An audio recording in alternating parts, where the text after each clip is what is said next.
Kisah Legenda Keris Nogososro dan Sabuk Inten. Sahabat Permata TV yang tercinta, pada kesempatan yang sangat baik ini kita masuk pada episode yang ke-167. Selamat menikmati.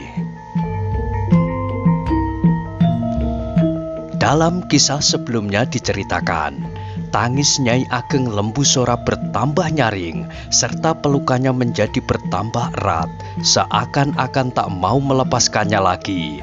Tak seorang pun mengganggunya, bahkan mereka ikut serta merasakan betapa dalam luka yang menggores hati istri kepala tanah Perdikan Pamingit itu, luka yang tidak akan dapat sembuh kembali apapun obatnya. Sesaat kemudian barulah tangis itu mereda. Perlahan-lahan Arya Saloka dilepaskan. Di antara isak yang masih terdengar, berkatalah Nyai Ageng Lembusora, "Maafkanlah kalau aku mengganggu perjalanan ini. Arya akan sering berkunjung kemari, Adi," sahut Nyai Ageng Gajasora. "Terima kasih," desis Nyai Ageng Lembusora, sedang dari matanya masih menetes sebutir-sebutir air matanya. Akhirnya rombongan itu pun dilepas pergi. Kuda-kuda itu berjalan beriring-iringan. Orang-orang Pamingit menyaksikan dengan bangga dan melepas mereka dengan lambaian tangan sampai mereka hilang di balik kelokan jalan. Hanya kepulan debu yang putih yang masih mereka lihat naik ke udara. Di perjalanan itu, Widuri menjadi gembira. Dilarikannya kudanya di paling depan. Di mukanya terbentang lembah dan dipagari oleh bukit-bukit kecil. Sekali-kali perjalanan itu menurun, namun kadang-kadang harus mendaki lereng-lereng bukit yang berbaris seperti sebuah benteng yang kokoh kuat. Ketika ia menengadahkan wajahnya, dilihatnya matahari telah condong. Widuri mengerutkan keningnya. Mereka berangkat terlalu siang. Mereka tidak akan dapat mencapai Banyu Biru sebelum matahari terbenam. Sedang perjalanan itu tidak akan dapat cepat karena Nyai Ageng Gajasora belum dapat menunggang kuda dengan baik. Meski demikian, Widuri kadang-kadang memacu kudanya jauh ke depan. Kemudian sambil menanti kawan-kawannya, ia berhenti di atas sebuah punduk yang menjorok. Dari sana ia dapat melihat betapa luasnya tanah yang terbentang di hadapannya, betapa besar alam, dan betapa maha besar Sang Pencipta yang telah mencipta langit dan bumi, beribu, berjuta kali lipat dari apa yang dilihatnya itu, dari apa yang gumelar di hadapannya. Rombongan itu berjalan terus, meskipun perlahan-lahan, namun mereka tetap maju. Semakin lama semakin dekat dengan Banyu Biru. Matahari yang mengapung di langit telah membayanglah punggung-punggung bukit. Sesaat kemudian, membayanglah warna kuning tajam di atas pegunungan Sandeolo.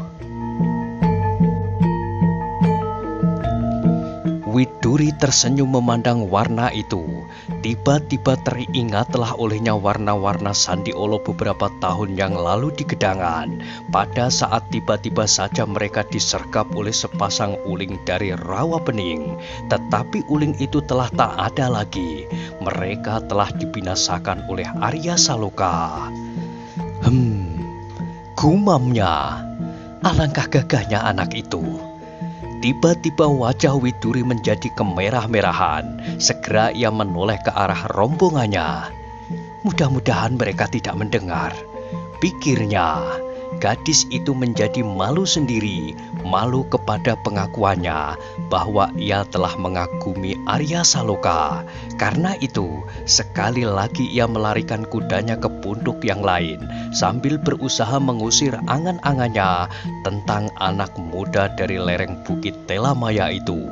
Namun setiap kali ia berusaha melupakan, setiap kali angan-angan itu muncul kembali. Agaknya jauh di belakangnya, berjalanlah dengan kecepatan sedang seluruh rombongan.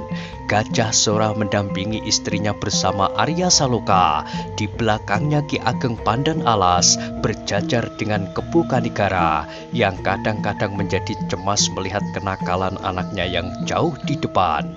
Di belakang mereka berkuda Mahesa Jenar dan di sampingnya Rara Wilis. Tidak banyak yang mereka percakapkan di perjalanan. Hanya kadang-kadang saja Rara Wilis bertanya-tanya tentang daerah yang mereka lewati. Ketika Sande Olo membayang di langit, bertanyalah Rara Wilis, "Sudahkah kita sampai ke daerah tanah perdikan Banyu Biru?" Mahesa Jenar menggeleng. Jawabnya, "Aku tidak tahu pasti. Manakah batas antara kedua tanah perdikan itu?" Rara Wilis mengangguk-anggukkan kepalanya. Pandangannya kemudian beredar memandangi hutan-hutan yang masih bertebaran di lembah. "Tanah itu belum digarap," katanya. "Masih cukup dengan sawah-sawah yang sudah ada," jawab Mahesa Jenar. "Tetapi perkembangan penduduk Banyu Biru demikian pesatnya, dan hutan-hutan itu menanti tangan-tangan yang akan menggarapnya."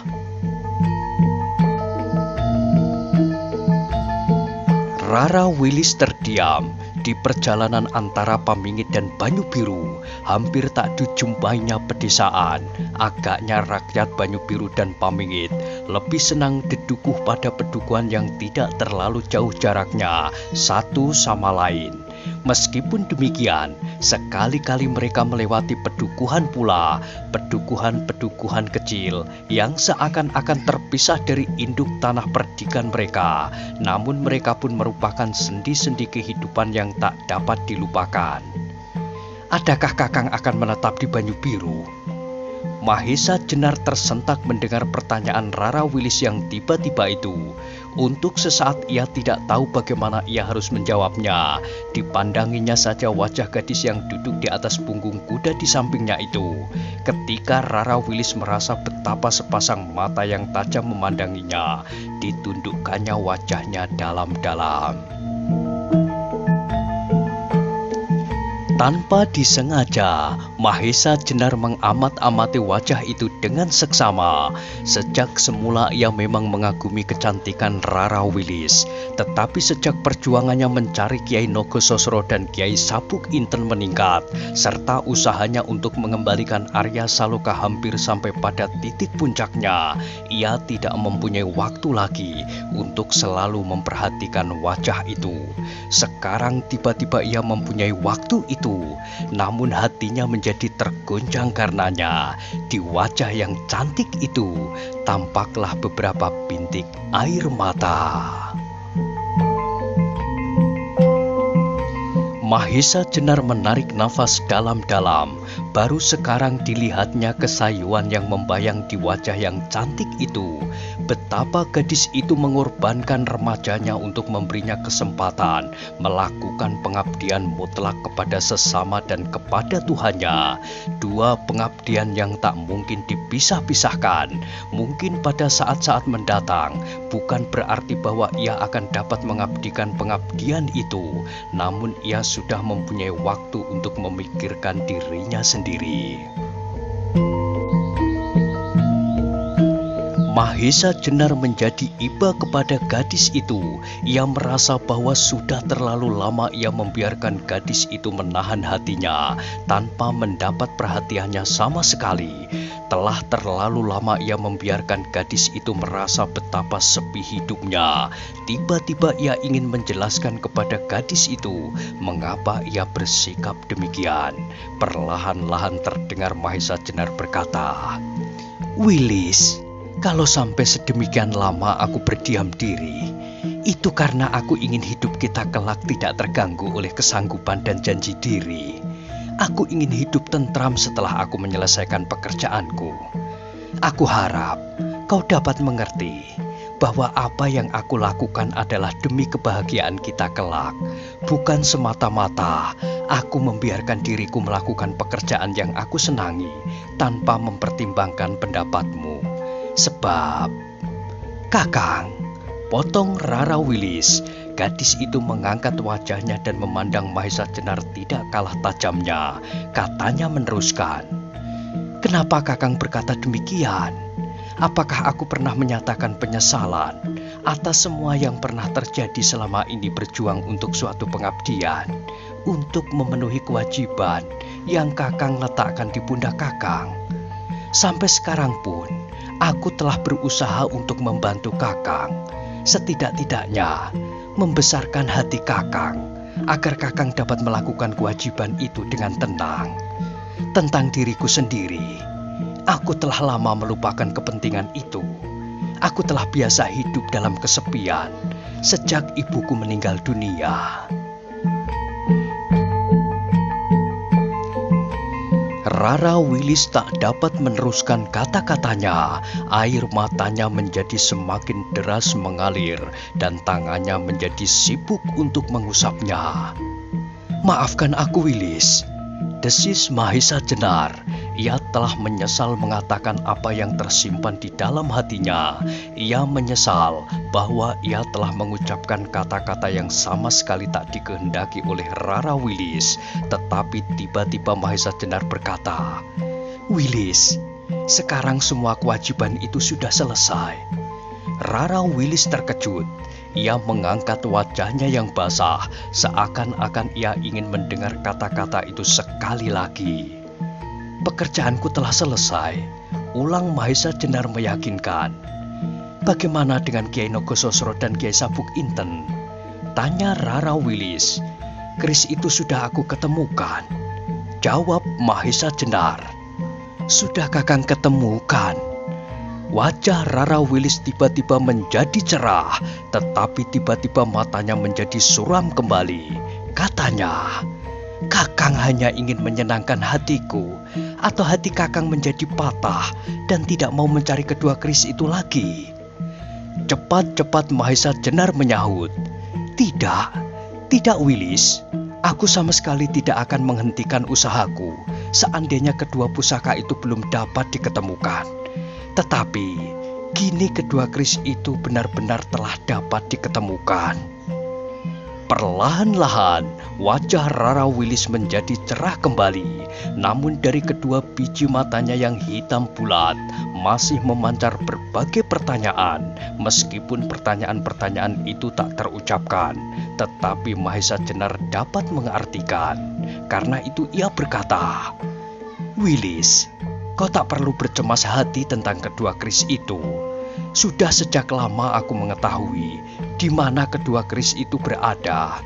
Namun sampai saat ini belum tiba masanya kedua pusaka itu kembali ke istana." "Di manakah kedua keris itu?" tiba-tiba Rara Wilis bertanya. Mahesa Jenar ragu sejenak. Karena itu maka Rara Wilis segera berkata, "Maafkan, barangkali aku tidak perlu mengetahuinya." "Tidak apa, Wilis," sahut Mahesa Jenar cepat-cepat. "Kau boleh mengetahui beberapa bagian. Keris itu kini ada dalam simpanan Panembahan Ismoyo." "Panembahan Ismoyo?" Rara Wilis terkejut. "Ya, Panembahan itulah yang telah mengambil kedua keris itu dari Banyu Biru," sahut Mahesa Jenar. "Namun apa yang dilakukan itu benar-benar tanpa pamrih. Panembahan hanya ingin menyelamatkannya dari kemungkinan-kemungkinan yang lebih buruk lagi. Kemungkinan kedua pusaka itu jatuh di tangan orang-orang seperti Simarodra, Bugel Kaligi, dan sebagainya." "Dari mana Kakang tahu?" tanya Rara Wilis. "Dari Panembahan Ismoyo sendiri," jawab Mahesa Jenar. Rara Wilis menarik nafas dalam-dalam. Tiba-tiba saja persoalan yang seakan menghimpit dadanya seberat gunung anakan terasa berguguran. Sebab selama ini kedua keris itu masih menjadi teka-teki. Ia pun ikut serta merasakan betapa berat penanggungan hati Mahesa Jenar. Meskipun ia tidak tahu mengapa Mahesa Jenar tidak segera menyerahkan keris itu ke Demak. Namun ia tidak bertanya-tanya lagi. Sebab persoalannya telah menjadi jelas dan Mahesa Jenar tidak perlu lagi merantau dan berjuang mati-matian untuk mencarinya. Rara Wilis kemudian berdiam diri, namun di dalam hatinya bergolaklah angan-angan seorang gadis yang telah berdiri di ambang pintu idaman. Yang berbicara kemudian adalah Mahesa Jenar. Karena itu Wilis, kita telah mempunyai waktu untuk berbicara tentang diri kita. Wajah Rara Wilis menjadi merah, dadanya serasa berdesir. Waktu yang ditunggu-tunggu akhirnya akan datang, namun ia tidak menjawab. Segala kesulitan telah kita lampaui, Mahesa Jenar meneruskan. Mudah-mudahan kita tidak terlalu tua untuk mulai dengan suatu kehidupan baru. Betapa menyenangkan kata-kata itu. Namun Rara Wilis telah melampaui masa pergolakan jiwa. Karena itu ia dapat menanggapinya dengan wajar, dengan hati yang mengendap. Katanya, "Tidak Kakang, tidak semua kesulitan telah selesai. Dalam hidup yang baru itu, kesulitan-kesulitan lain justru baru akan mulai. Kesulitan-kesulitan yang sekarang belum dapat kita bayangkan." Mahesa Jenar tersenyum, senyum yang memancar dari hatinya yang cerah. "Kau benar Wilis." Kemudian keduanya berdiam diri. Angan-angan mereka terbang mengawang bersama mega-mega putih di langit. Tanpa dirasa, hari telah menjadi gelap. Bintang-bintang telah berhamburan menggantung di sisi bulan yang masih muda. Jarak mereka berdua pun telah menjadi semakin jauh dari Ki Ageng Pandan Alas dan Kepu Kanigara. Maka berkatalah Mahesa Jenar kemudian, "Marilah kita susul mereka." Mereka mempercepat langkah kuda-kuda mereka. Ketika mereka telah berada tepat di belakang Ki Ageng Pandan Alas dan Kepu Kanigara, mereka melihat Endang Widuri pun telah memperlambat kudanya dan kemudian berhenti di tepi jalan menunggu kawan-kawan seperjuangannya. Angin malam berdesir menggerakkan daun-daun dan ujung batang-batang ilalang. Suara angup dan belalang saling bersahutan, menggores sepi malam. Rombongan itu berjalan dengan tenangnya, sekali-sekali mendaki dan sekali-kali menurun. "Kita belum melampaui laskar yang mendahului kita?" tanya Endang Widuri. "Mereka telah sampai, atau setidak-tidaknya hampir memasuki Banyu Biru," jawab Arya Saloka. "Bukankah kita juga hampir sampai?" tanya gadis itu pula. "Ya," jawab Arya. "Dari balik bukit di hadapan kita itu, kita akan dapat melihat dataran di hadapan Bukit Telamaya dan Rawa Pening." Widuri tidak berkata-kata lagi. Ia mengharap agar perjalanan itu lekas berakhir. Malam nanti ia dapat beristirahat dengan tenang. Dan besok pagi, mulailah masa istirahatnya. Ia akan dapat menikmati lembah di sekitar Rawa Pening dengan tenang, tanpa suatu kegelisahan apapun. Ia tidak perlu berpikir tentang uling putih dan uling kuning, naga pasa, lowoiju, dan sebagainya. Dengan gedek ia dapat bermain-main di rawa itu sambil mengail. Hatinya menjadi berdebar-debar ketika rombongan itu sampai di punggung bukit. Sebentar lagi akan tampaklah nyala-nyala lampu yang memancar dari lubang-lubang pintu atau obor-obor di simpang-simpang jalan yang gelap. Karena itu tiba-tiba ia mempercepat jalan kudanya kembali mendahului rombongan itu. Namun tiba-tiba ketika ia mencapai punggung bukit itu, ia terkejut. Di hadapannya, di lereng Bukit Telamaya, dilihatnya api menjilat ke udara. Bukan obor, tetapi seperti beribu-ribu obor. Melihat nyala api itu, Endang Widuri tertegun. Tiba-tiba ia berteriak nyaring, "Kebakaran!" Mendengar teriakan Widuri, Arya Saloka terkejut. Tanpa sesadarnya kakinya menyentuh perut kudanya, sehingga kuda itu berlari mendahului kawan-kawannya menyusul Endang Widuri. Kemudian Arya Saloka pun melihat api itu pula. Sambil mengerutkan keningnya ia berpikir, "Aneh, api itu terlalu besar." Akhirnya yang lain-lain pun sampai ke dekat mereka pula. Mereka pun kemudian melihat api yang menjilat-jilat ke udara seperti akan menggapai bintang-bintang di langit. Sesaat Mahesa Jenar dan Kepu Kanigara saling berpandangan.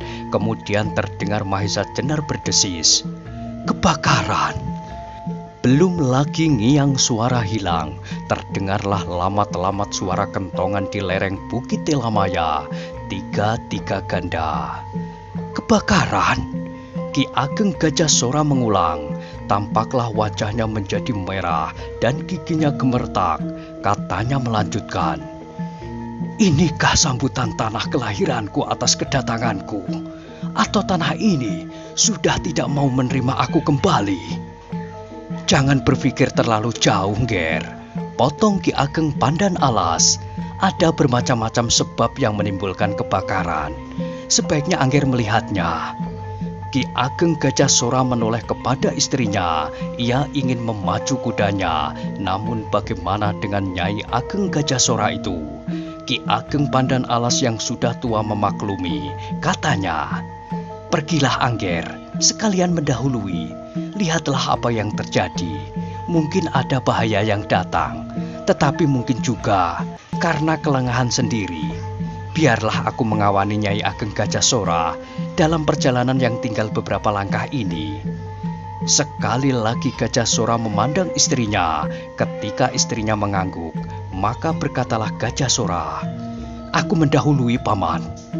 "Pergilah kalian bersama-sama," sahut Ki Ageng Pandan Alas. Gajah Sora tidak berkata-kata lagi. Disendalnya kendali kudanya dan sesaat kemudian kudanya menghambur seperti angin.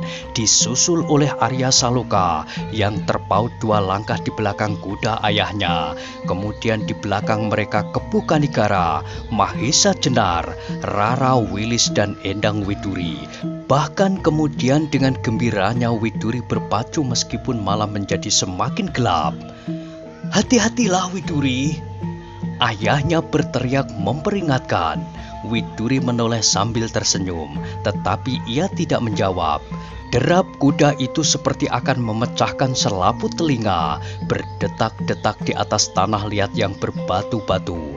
Meskipun jalan itu tidak terlalu lebar dan naik turun menggelombang di lereng bukit, namun kuda-kuda itu berlari seperti dikejar hantu. Untunglah di langit ada bulan sehingga malam tidak terlalu pekat. Hanya kadang-kadang pohon-pohon liar di pinggir jalan melindungi cahayanya yang kuning lemah. Ketika mereka semakin dekat dengan Banyu Biru, tampaklah di hadapan mereka debu yang mengepul tinggi seperti awan tipis menyapu langit. "Itulah mereka," desis Arya Saloka ketika dilihatnya barisan di muka perjalanannya. Kuda Gajah Sora berlari kencang sekali. Di belakang barisan Banyu Biru yang ternyata juga telah hampir sampai itu, ia berteriak, "Beri aku jalan!" Barisan itu menepi. Beberapa ekor kuda berlari dengan kencangnya melampaui mereka. Terdengarlah kemudian Gajah Sora berkata, "Api, kalian dengar kentongan 3 ganda?" "Ya," sahut Bantaran, "kami mempercepat perjalanan kami." Ki Ageng Gajah Sora telah lampau. Yang menjawab adalah Arya Saloka. "Bagus, mungkin orang yang sedang berputus asa mencari bela." Arya pun tidak sempat menunggu jawaban mereka. Barisan Banyu Biru hanya melihat bayangan yang terbang di samping mereka. Kemudian bersama dengan lenyapnya gema suara telapak kaki kuda mereka, bayangan itu pun telah lenyap pula ditelan oleh lindungan batang-batang pohon dan ilalang. Suara kentongan semakin nyaring dan penuhlah lembah Telamaya dengan bunyi 3 ganda. Dan karena itu pula kuda Gajah Sora berlari semakin kencang menuju ke arah alun-alun Banyu Biru. Banyu Biru menjadi ribut karena api yang tiba-tiba saja membakar hutan-hutan perdu dan alang-alang. Kalau api tidak segera dikuasai, maka api akan menjalar terus mendaki tebing. Apalagi sekali api menjilat hutan-hutan getah, maka hutan itu pun akan terbakar dan lereng Bukit Telamaya akan menjadi lautan api. Bukit itu sendiri akan segera menyala dan hancurlah kehidupan di atasnya. Tegal-tegal, sawah-sawah, dan pohon buah-buahan di hutan-hutan peliharaan akan musnah. Di alun-alun tampaklah beberapa orang sedang sibuk. Beratus-ratus orang telah keluar dari rumah mereka. Tidak saja orang lelaki, tetapi perempuan dan anak-anak. Mereka telah siap membawa lodong-lodong bambu untuk mencari air serta canting-canting besar dari pelepah batang ubi. Namun dengan alat itu, mereka tidak akan dapat menguasai api yang membakar batang ilalang. Angin yang bertiup dari lembah seperti membantu mendorong api naik di lereng bukit yang damai itu. Mantingan dan Wirasaba berusaha membantu Wanamerta yang tua. Mereka telah siap di atas punggung-punggung kuda. Yang terdengar adalah suara Wanamerta yang lantang. Putuskan daerah ilalang, tebang semua pohon-pohon perdu, pisahkan daerah api dengan daerah yang masih selamat. Sekarang. Orang-orang itu pun berlari-larian.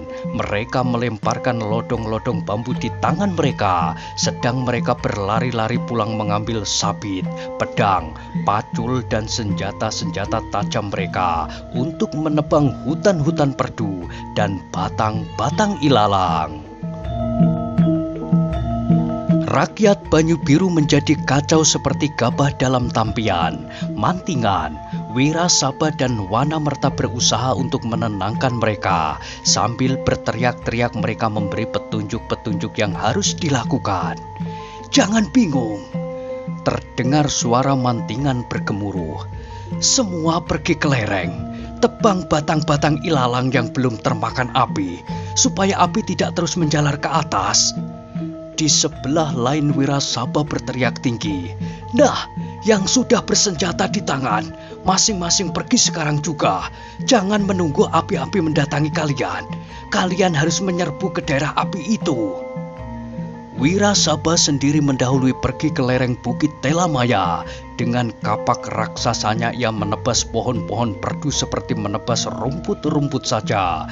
Tenaga raksasanya benar-benar dimanfaatkan untuk menyelamatkan hutan ilalang yang masih mungkin diselamatkan demi keselamatan Banyu Biru. Rakyat Banyu Biru pun segera menggulung lengan baju mereka atau melepas baju mereka sama sekali. Dengan pedang, cangkul, dan apa saja di tangan mereka, mereka berusaha untuk membuat antara yang dapat membatasi menjalarnya api. Tetapi lereng itu sangat panjang. Api yang menyala-nyala itu tidak saja merambat ke atas, tetapi juga merambat ke samping membuat garis yang panjang untuk kemudian perlahan-lahan mendaki tebing. Gajah Sora sampai di alun-alun ketika rakyat Banyu Biru sudah mulai berlari-larian meninggalkan alun-alun itu. Dilihatnya Wanamerta tua sedang sibuk memberi aba-aba kepada mereka. Dengan lantang Ki Ageng Gajah Sora berteriak, "Apa yang sudah paman kerjakan?" Wanamerta terkejut. Suara itu telah agak lama tak didengarnya. Kini dalam keributan itu suara didengarnya kembali. Dengan lantang pula ia menjawab, "Aku mencoba memisahkan daerah yang terbakar itu dengan yang lain, supaya api dapat dibatasi." "Bagus," sahut Gajah Sora. "Aku akan pergi ke lereng." Wanamerta tidak sempat berbuat lain, dan dalam kesibukan itu, seakan-akan kehadiran Gajah Sora adalah kehadiran yang wajar, seperti waktu 5-6 tahun yang lampau itu. Hanya sekejap mata saja, seperti Gajah Sora tak pernah meninggalkan Banyu Biru, seolah-olah kepala tanah perdikan itu baru saja keluar dari rumahnya di samping alun-alun itu. Gajah Sora memacu kudanya ke lereng. Ia melihat rakyat Banyu Biru sedang berjuang untuk menyelamatkan tanah dan pedukuhan mereka dari kemusnahan. Laki-laki, perempuan, dan anak-anak. Namun api itu menjalar terus. Sebentar kemudian datanglah laskar Banyu Biru yang lain. Mereka tidak sempat menjenguk keluarga mereka. Mereka tidak sempat menyatakan keselamatan diri mereka kepada keluarga mereka, karena mereka pun segera ikut serta berjuang, menebang pohon-pohon dan ilalang. Alangkah lambatnya pekerjaan itu. Beratus-ratus orang telah bekerja dengan segenap tenaga, namun seakan-akan pekerjaan mereka tidak maju-maju. Gajah Sora menjadi cemas. Tiba-tiba saja ia berteriak, "Pecahkan tangkis yang mengatur air dari sendang muncul. Airnya akan tumpah dan mengalir kemari. Bantulah membuat jalur-jalur supaya airnya segera sampai ke daerah api. Mudah-mudahan ada pengaruhnya." Beberapa orang segera berlari-larian ke tempat penyimpanan air. Air itu tampak menggenang tenang, dalam dan cukup luas. Rakyat Banyu Biru mempergunakan untuk mengairi sawah-sawah mereka di musim kering yang panjang. Tetapi kini mereka terpaksa memecahkan tangkis belumbang itu untuk menyelamatkan Bukit Telamaya dari kehancuran yang lebih besar. Meskipun kemudian mereka membutuhkan waktu untuk memperbaikinya, dan dengan demikian akan berarti pula bahwa mereka kehilangan kesempatan satu panen padi dan harus menanaminya dengan palawija saja. Namun apa yang harus dilakukan sekarang ternyata tak dapat lain daripada mengalirkan air itu ke daerah yang terbakar. Dengan cangkul, mereka berusaha memecahkan tangkis batu itu. Satu-satu mereka mendongkelnya dengan linggis dan kapak. Alangkah lambatnya, Arya Saloka menjadi tidak telaten. Segera ia pun berlari ke tempat itu. Sambil berteriak nyaring ia meloncat di antara mereka yang sedang sibuk menyobek tangkis batu itu. "Semua minggir, cepat!" Orang-orang yang sedang sibuk itu menjadi heran, kenapa harus minggir?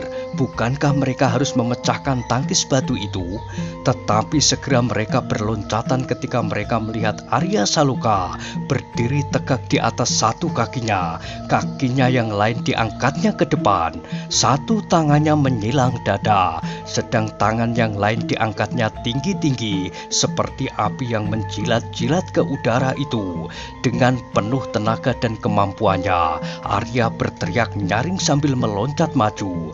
Tangannya itu diayunkan keras sekali dan terdengarlah sebuah benturan yang dahsyat.